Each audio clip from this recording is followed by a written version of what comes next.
तो हेलो दोस्तों, स्वागत है आपका एक और नए वीडियो के साथ। तो आज की वीडियो में हम लेकर आए हैं आपके लिए क्लास 10 सामान्य विज्ञान बोर्ड परीक्षा 2024 के सभी महत्वपूर्ण प्रश्न। तो यहाँ पर हमने लघु, दीर्घ, उत्तरीय प्रश्न, मानचित्र प्रश्न भी लिखे हैं। तो अब की बार 95% पार। तो दोस्तों, आपको जी जान लगा देनी है। और तो चलिए दोस्तों, शुरू करते हैं। तो सबसे पहला प्रश्न है हमारा, जर्मनी के एकीकरण की प्रक्रिया का संक्षेप में वर्णन कीजिए। Very very most important. तो अगला प्रश्न है हमारा, नेपोलियन कौन था तथा उसके द्वारा किए गए सुधारों का वर्णन कीजिए। ये भी दोस्तों वेरी वेरी मोस्ट इम्पोर्टेंट है। तीसरा प्रश्न है हमारा, फ्रांस की क्रांति के मुख्य कारण क्या थे और ये कब शुरू हुई, विवेचना कीजिए। तो ये भी दोस्तों वेरी वेरी मोस्ट इम्पोर्टेंट, आपको ज़रूर याद करना है। और चौथा प्रश्न है हमारा, इटली का एकीकरण कब और कैसे हुआ, इसका संक्षेप में वर्णन कीजिए। तो दोस्तों ये भी वेरी वेरी मोस्ट इम्पोर्टेंट है। तो पांचवा प्रश्न है हमारा, जर्मनी का एकीकरण, इस पर एक संक्षिप्त लेख लिखिए। जो जर्मनी का एकीकरण है उस पे हमें एक संक्षिप्त लेख लिखना है। तो दोस्तों इसको भी आपको ज़रूर याद कर लेना है। तो छठा प्रश्न है हमारा, 1789 ईस्वी में फ्रांस की क्रांति के क्या कारण थे, तो इसकी विवेचना कीजिए। तो दोस्तों ये भी वेरी वेरी मोस्ट इम्पोर्टेंट है, इसको भी आपको ज़रूर याद कर लेना है। तो सातवां प्रश्न है हमारा, रॉयलेट एक्ट क्या था, उसका विरोध तथा परिणाम के बारे में लिखिए। तो इसको भी आपको ज़रूर याद कर लेना है। महात्मा गांधी की नमक यात्रा का वर्णन कीजिए। तो दोस्तों ये वेरी वेरी मोस्ट इम्पोर्टेंट है, वेरी वेरी मोस्ट इम्पोर्टेंट दोस्तों, इसको आपको ज़रूर याद करना है।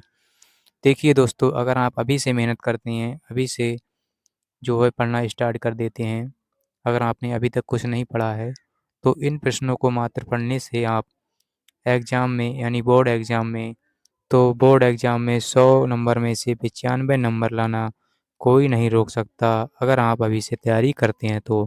चलिए अगला प्रश्न है दोस्तों हमारा, उसको समझ लेते हैं। देखिए नवा प्रश्न है जो हमारा, महात्मा गांधी जी द्वारा चलाए गए असहयोग आंदोलन का वर्णन कीजिए।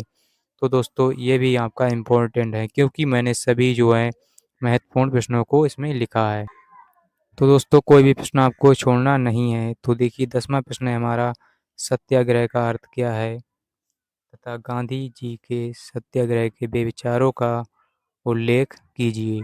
तो दोस्तों ये भी देखिए मोस्ट इम्पोर्टेंट है, इसको भी आपको ज़रूर याद करना है। तो दोस्तों 11वां प्रश्न है हमारा, असहयोग आंदोलन कब और किसने चलाया, इसके प्रमुख कारणों का उल्लेख कीजिए। तो देखिए असहयोग आंदोलन कब और किसने चलाया, इसका हमें प्रमुख कारणों का उल्लेख करना है। तो दोस्तों अगला प्रश्न है हमारा, सन 1929 की मंदी का भारत पर क्या प्रभाव पड़ा, इसका वर्णन कीजिए। तो 12वां प्रश्न है हमारा दोस्तों, इसको भी आपको ज़रूर याद करना है। दोस्तों 13वां प्रश्न है हमारा, ब्रेटन वुड्स समझौता का वर्णन कीजिए। तो दोस्तों ये भी जो है वेरी वेरी मोस्ट इम्पोर्टेंट है, आपको इसको ज़रूर याद करना है। अगला प्रश्न है हमारा, महामंदी से आप क्या समझते हैं, इसके प्रमुख कारणों का वर्णन कीजिए। तो दोस्तों महामंदी से आप क्या समझते हैं, इसके प्रमुख कारणों का वर्णन करना है। तो इसको भी आपको वेरी मोस्ट इम्पोर्टेंट लगा लेना है। तो दोस्तों ये भी वेरी मोस्ट इम्पोर्टेंट है।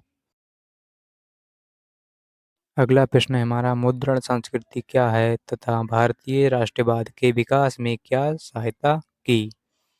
तो दोस्तों देखिए मुद्रण संस्कृति क्या है तथा भारतीय राष्ट्रवाद विकास में क्या सहायता की, इसको भी आपको ज़रूर याद करना है, क्योंकि दोस्तों ये कई बार बोर्ड एग्जाम में पूछा जा चुका है।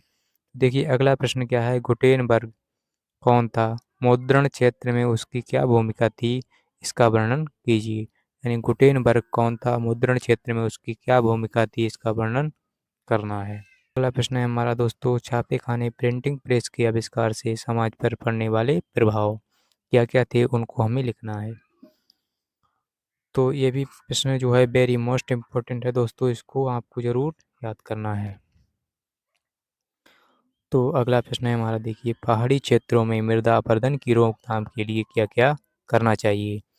जो देखिए दोस्तों पहाड़ी क्षेत्र होते हैं उसमें जो मृदा अपरदन की रोकथाम के लिए हमें क्या क्या करना चाहिए, इसको लिखना है दोस्तों, ये भी वेरी मोस्ट इम्पोर्टेंट है। तो अगला प्रश्न है हमारा, देखिए दोस्तों भूमि के निम्नीकरण से आप क्या समझते हैं, इसके कारणों का उल्लेख कीजिए। देखिए दोस्तों भूमि के निम्नीकरण से आप क्या समझते हैं, इसके कारणों का उल्लेख कीजिए, यानी कारणों का उल्लेख करना है। तो देखिए प्रश्न नंबर 20, भारत में पाई जाने वाली विभिन्न प्रकार की मृदाओं का उल्लेख कीजिए। यानी जो भारत में पाई जाने वाली विभिन्न प्रकार की मृदा हैं उनका उल्लेख करना है, या भारतीय मिट्टी के प्रकारों का निबंध लिखिए। जो भारतीय मिट्टी हैं यानी कई प्रकार की मिट्टी होती हैं, उन पर हमें निबंध लिखना है। तो ये प्रश्न था 20। तो ये भी प्रश्न वेरी मोस्ट इम्पोर्टेंट आपको लगा लेना है। तो दोस्तों प्रश्न नंबर 21, भू संसाधन से आप क्या समझते हैं तथा आवश्यक परिवर्तनों के उपाय बताइए।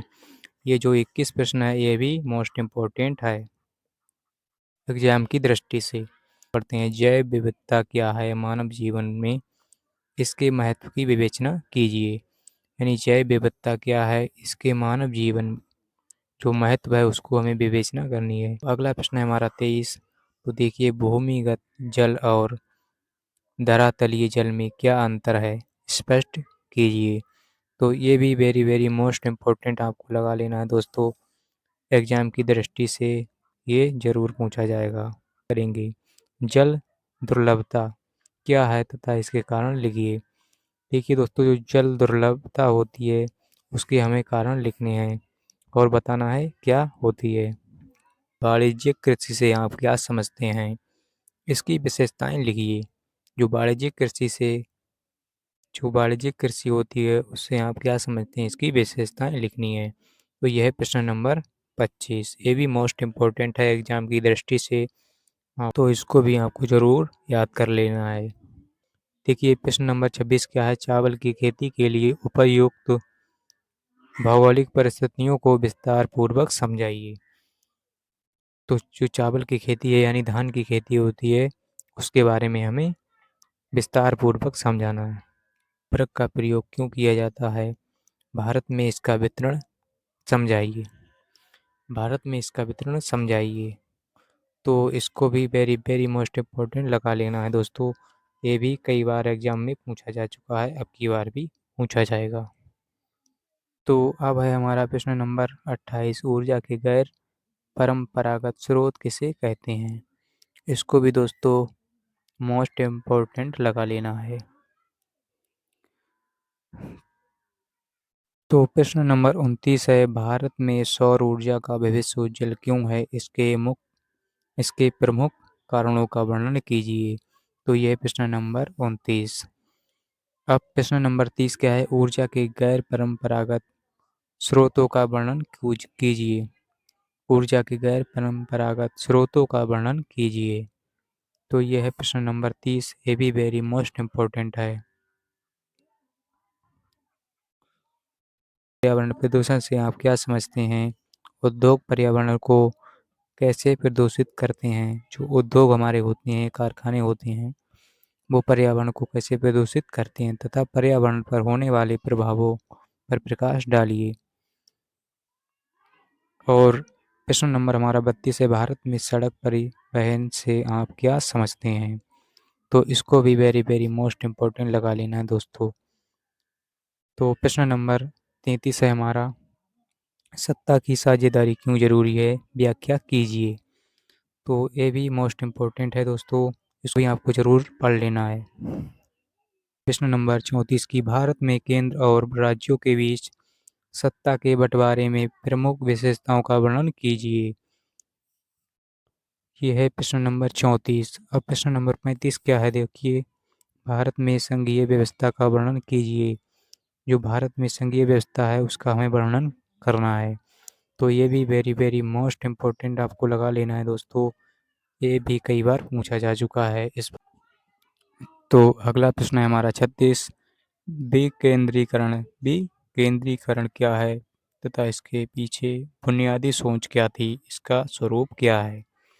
तो इसको भी दोस्तों मोस्ट इम्पोर्टेंट लगाना है। जो अगला प्रश्न है हमारा 37। प्रत्यक्ष तथा अप्रत्यक्ष लोकतंत्र में अंतर बताइए। जो प्रत्यक्ष और अप्रत्यक्ष लोकतंत्र होता है उसमें हमें अंतर बताना है। तो अब है हमारा प्रश्न नंबर 38। भारत की विधायिकाओं में महिलाओं का प्रतिनिधित्व क्या है। तो ये भी दोस्तों वेरी वेरी मोस्ट इम्पोर्टेंट आपको लगा लेना है, ज़रूर याद करना है इसको दोस्तों। तो अब है हमारा प्रश्न नंबर 39। 39 देखिए क्या है, लोकतंत्र में राजनीतिक दलों की विभिन्न भूमिकाओं को समझाइए। ये भी दोस्तों एग्जाम की दृष्टि से मोस्ट इम्पोर्टेंट है।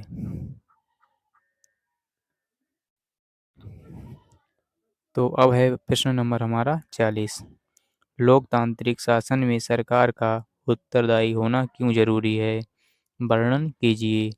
ये है प्रश्न नंबर 40। ये भी दोस्तों वेरी वेरी मोस्ट इम्पोर्टेंट है। अब है हमारा प्रश्न नंबर 41।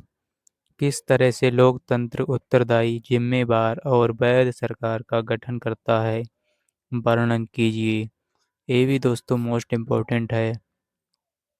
तो दोस्तों अगर आप अभी से पढ़ना स्टार्ट कर देते हैं तो 100% आप एग्ज़ाम में 70 में से 65 नंबर ला सकते हैं दोस्तों।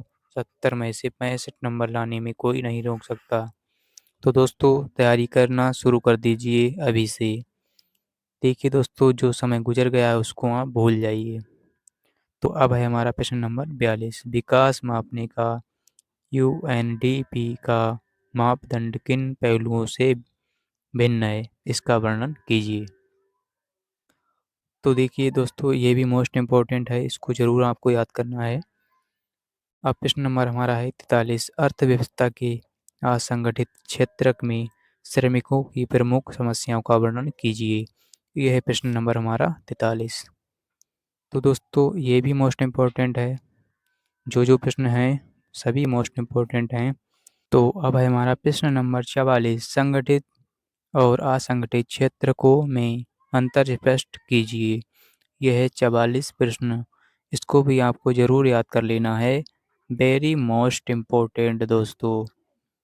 तो दोस्तों अब है प्रश्न नंबर हमारा 45। विदेशी व्यापार से आप क्या समझते हैं तथा इसके लाभों का वर्णन कीजिए। विदेशी व्यापार। तो दोस्तों अगर आप ये 45 प्रश्न अभी से पढ़ना स्टार्ट कर देते हैं, अभी से याद कर लेते हैं, तो दोस्तों आपको 70 में से 65 नंबर लाना कोई नहीं रोक सकता दोस्तों। यानी 95% आपको लाने से कोई नहीं रोक सकता दोस्तों। अब है हमारे मानचित्र संबंधी प्रश्न। तो प्रश्न नंबर 1 है, वह स्थान जहाँ सितंबर 1920 में कांग्रेस का अधिवेशन हुआ था। दोस्तों इसको आप ज़रूर याद कर लेना। तो प्रश्न नंबर 2 है, वह स्थान जहाँ 1927 में कांग्रेस का अधिवेशन हुआ था। और प्रश्न नंबर हमारा 3 है, वह स्थान जहाँ महात्मा गांधी ने नमक कानून तोड़ा था। इसके बाद प्रश्न नंबर 4 है हमारा, वह स्थान जहाँ नील की खेती करने वाले किसानों का आंदोलन हुआ था। तो इन सभी प्रश्नों को आप ज़रूर याद कर लेना दोस्तों। तो 5वां प्रश्न है, वह स्थान जहाँ किसान सत्याग्रह हुआ। तो दोस्तों ये रहे हमारे सभी महत्वपूर्ण प्रश्न, यानी जो बोर्ड एग्ज़ाम 2024 में पूछे जाएंगे। तो दोस्तों अभी से इन प्रश्नों को आप अगर तैयार कर लेते हैं तो दोस्तों आपको 95% यानी सामाजिक विज्ञान में 95% लाने से कोई नहीं रोक सकता। तो दोस्तों अभी से आप मेहनत करना शुरू कर दीजिए, अभी से आप पढ़ना स्टार्ट कर दीजिए। मिलते हैं अगली वीडियो के साथ। अगर आपने हमारा चैनल अभी तक सब्सक्राइब नहीं किया है तो सब्सक्राइब करना ना भूलें। आज के लिए इतना ही। जय हिंद।